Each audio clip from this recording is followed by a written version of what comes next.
Thomas. Thank you, said Arthur. I wish I had the fishing village line all the time. Me, Arthur blurted out. And please, sir, may I run on that line all the time? Thomas doesn't like fish, but I do. Arthur was delighted. A huge engine rocketed by. The huge engine was humming quietly. I'm the Duke and Duchess's private engine. I take them everywhere. I have plenty of water, wheezed Spencer, and he raced away.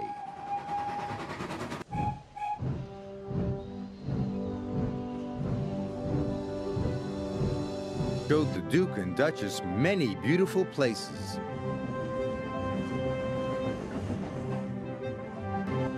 But he never once stopped. Spencer raced through on his way to the party.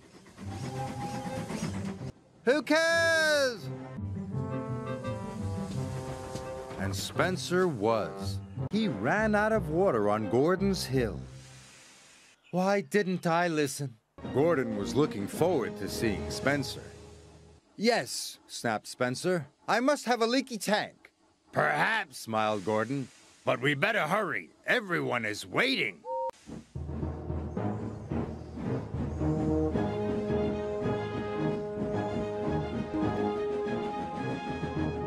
But Spencer was embarrassed. They came on their own private engine called Spencer. It was big and silver and very fast. When Spencer pulled into Knapford, his driver had exciting news for him. Beaten Gordon's record, he said. Of course, boasted Spencer. I'm faster and finer than all the engines on Sodor put together. Sir Topham Hatt's engines were very cross. Sir Topham Hatt spoke to the engines. Edward set off. Slow and steady. We'll do my best, we'll do my best. Spencer set off and quickly passed Edward. I've won already, he boasted. And with a whoosh, he was gone. See Spencer in the distance and chased him at once. Spencer stopped at Wellsworth Station. Hurry, old boy, laughed Spencer. Can't have you finishing too far behind me. Edward wished he could have a rest too, and Spencer was off in a flash. Fastest and best, he boasted. Up ahead, Spencer had to stop. Spencer closed his eyes. Nothing to worry about, he said lazily. Gordon was returning to Brendam Docks. He passed Spencer and knew Edward must be losing the race. Time to go, said Spencer's driver and rang the bell. But nothing happened. Spencer was dreaming of victory. Spencer's driver rang the bell again. When Spencer finally opened his eyes, he could see Edward heading towards the summer house. Spencer took off as fast as he could. Let's go slowly! Spencer had no choice. He had to slow down. And he trumped with every click and every clack. He knew he had lost the race. Edward felt like the pride of the Sodor Railway, and he was right. Spencer was already there. Thomas was surprised. I, steamed Spencer, am to pick up Sir Topham and Lady Hatt and the Duke and Duchess of Boxford. They are waiting at Kelsthorpe Station. I am to take them to a very important tea party at the Scottish Castle. Because, huffed Spencer loudly, you are a small engine, and small engines get small jobs. I am a big engine, and big engines get big jobs. Nonsense, sniffed Spencer. I'll race you to Kelsthorpe Station, Thomas huffed. Then we'll see. Spencer and Thomas wheeshed away.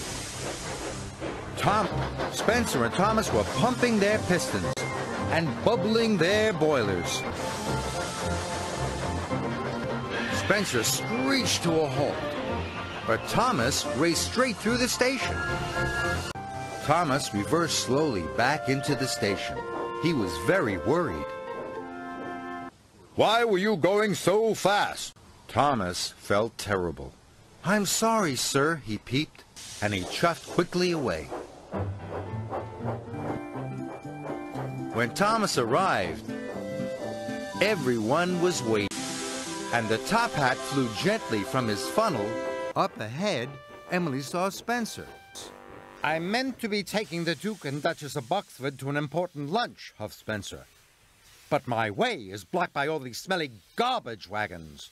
Someone will have to move them," sniffed Spencer. Emily knew that was her job.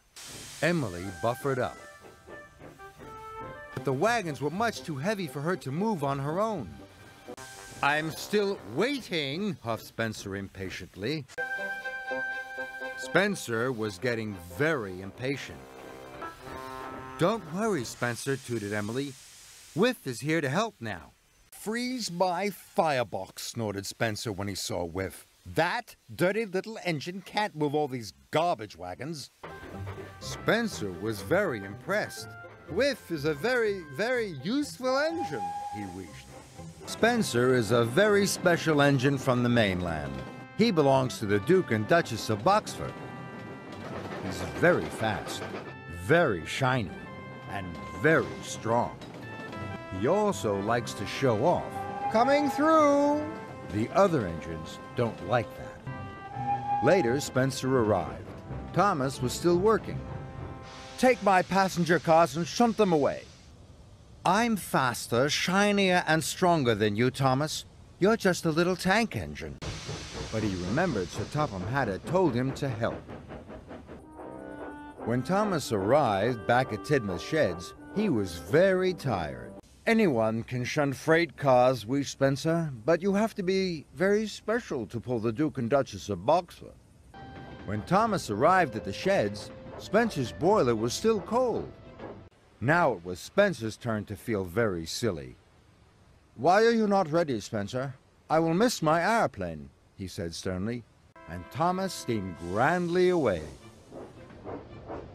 "Nonsense," sniffed Spencer.